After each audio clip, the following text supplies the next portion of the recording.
Hello friends, I am Aprati. Welcome back to our channel Plants space.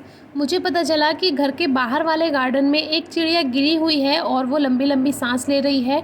तो वहाँ देखने के लिए जैसे ही मैं पहुँची तो वहाँ पर ऑलरेडी जो छोटी वाली चिड़िया होती है, जिसको हमारे लोकल लैंग्वेज में पिद्दा कहते हैं, वैसे वो एक टेलर बर्ड होती है, तो वो इसके आसपास घूम रही थी। जबकि दोनों की स्पीशीज़ अलग अलग होती हैं। तो गार्डन में जब हम गए तो सबसे पहले वही चिड़िया छोटी से में दिखाई दी, जो कि आप साइड में देखेंगे। वीडियो थोड़ी क्लियर नहीं है, दूर से थी इसीलिए। तो हम जैसे ही उस चिड़िया के पास गए तो चिड़िया की आंख थोड़ी सी खुली हुई थी और थोड़ी सी बंद थी, और वो लंबी लंबी सांस ले रही थी, जैसे हाँफ रही हो। वैसे कभी भी आपको कोई चिड़िया मिले उसे हाथ से टच नहीं करना चाहिए, लेकिन इमरजेंसी थी, जल्दी था, तो हमने उसको हाथ से उठा लिया। और ये पानी चिड़ियों के लिए रखा रहता है, जिसमें आपको थोड़ी मिट्टी दिखाई देगी, लेकिन ये मिट्टी नहीं है।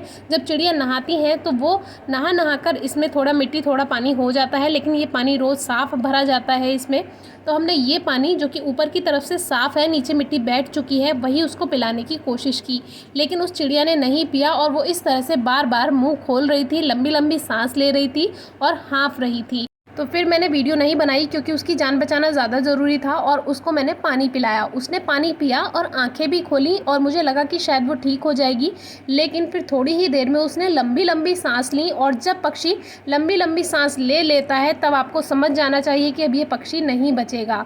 और वही उसका अंतिम समय था जिसमें उसने मेरे हाथ से पानी पिया, क्योंकि उसको देखकर लग ही रहा था कि वो मरने वाली है। लेकिन किसी के अंतिम समय में अगर आप उसको पानी पिलाएं तो इससे ज़्यादा पुण्य का काम हो नहीं सकता, और उसकी आत्मा तृप्त हो जाती है। क्योंकि मरने से पहले अगर किसी मरते हुए व्यक्ति को पानी पिलाएं तो उसके लिए भी बहुत अच्छा होता है, और जिसने पानी पिलाया है उसके लिए ये पुण्य का काम तो है ही। तो मेरे हाथ में ही उसकी जान गई। उसे देखकर दुख तो लगा, लेकिन इस बात की खुशी हुई कि उसके मरने से पहले मैं वहाँ पहुँची और मैंने उसको पानी पिलाया।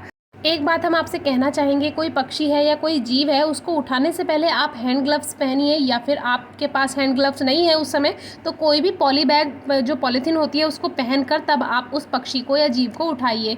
क्योंकि इन्फेक्शन भी हो सकता है इस तरह की चीज़ों से। क्या पता उसे क्या बीमारी है या किस तरह से उसकी डेथ हुई है। अब कैसे पता चला कि इसकी डेथ हो चुकी है? इसने मेरे सामने ही लंबी लंबी सांस लेकर अपने शरीर को छोड़ दिया और आंखें इसकी बंद होती चली गईं। जब पक्षी का शरीर ढीला हो जाता है तब समझ जाइए कि ये अब जा चुका है, उसमें जान नहीं है। दूसरा, इसमें सीपीआर भी हम ट्राई कर सकते थे, लेकिन वो तब जब पक्षी अचेत अवस्था में हो। लेकिन ये पक्षी जा चुका है, इसकी पहचान हमें हो गई थी।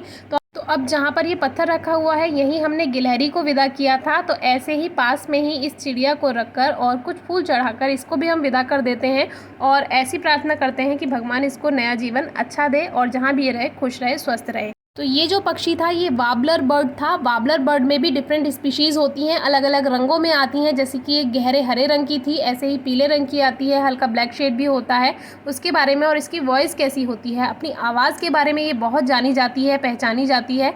तो उसके लिए आप नेट पर इसकी वॉइस सर्च कर सकते हैं। बहुत प्यारी और मीठी आवाज़ होती है। तो पता नहीं इस पक्षी को क्या हुआ होगा, ये कैसे गिरा होगा, क्योंकि कुछ टकरा कर गिर जाते हैं, कुछ दूसरे पक्षी अटैक कर देते हैं तब गिर जाते हैं, और कुछ पानी की कमी से। लेकिन हमारे एरिया में पानी की कमी नहीं है, इसीलिए पानी की कमी से तो नहीं गिरी होगी।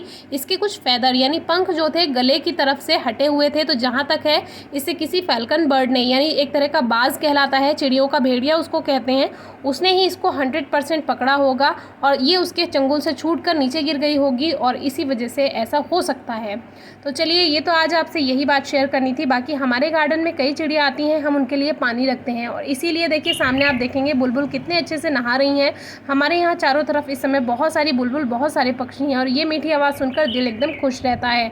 आज की वीडियो में ये आपको बताना था कि पक्षियों के लिए ज़्यादा से ज़्यादा पानी रखिए, और हो सके तो दाना भी रखिए। टाइम टू टाइम ये आकर नहाकर जाती हैं, पानी ख़त्म हो जाता है या कम हो जाता है, हम दिन में 3-4 बार उस पानी को वापस से भरते हैं और इनके लिए दाना रखते हैं। हम अपनी तारीफ़ नहीं कर रहे हैं, लेकिन आपको बताना है कि आप भी इनके लिए थोड़ी सी हेल्प कर सकते हैं। देखिए, ये एक लोटस का पॉन्ड है, सामने टब रखा हुआ है कमल का, उसमें ये आकर नहाती हैं, पानी पीती हैं। इसीलिए कमल में हम कोई भी केमिकल फर्टिलाइज़र यूज़ नहीं करते हैं। हम अपने पूरे गार्डन में केमिकल फर्टिलाइज़र यूज़ नहीं करते हैं, क्योंकि काफ़ी पक्षी आते हैं, काफ़ी बर्ड्स आती हैं, गिलहरी आती हैं, तो ये इस कमल के टब में पानी भी पीकर जाती हैं। तो आप भी ये ज़रूर कीजिए। इस तरह की छोटी छोटी वीडियोस आपको मोटिवेट कर सकती हैं इस तरह के अच्छे काम करने के लिए। और ये हम इंसानों की जिम्मेदारी भी बनती है, क्योंकि हम इंसानों ने ही डिफॉरेस्टेशन और अर्बनाइजेशन के चक्कर में पेड़ पौधों का कटान किया है और पानी को दूषित किया है। तो हमारी जिम्मेदारी बनती है कि हम इनकी रक्षा करें, इनकी हेल्प करें। तो ज़रूर कीजिएगा। Thank you.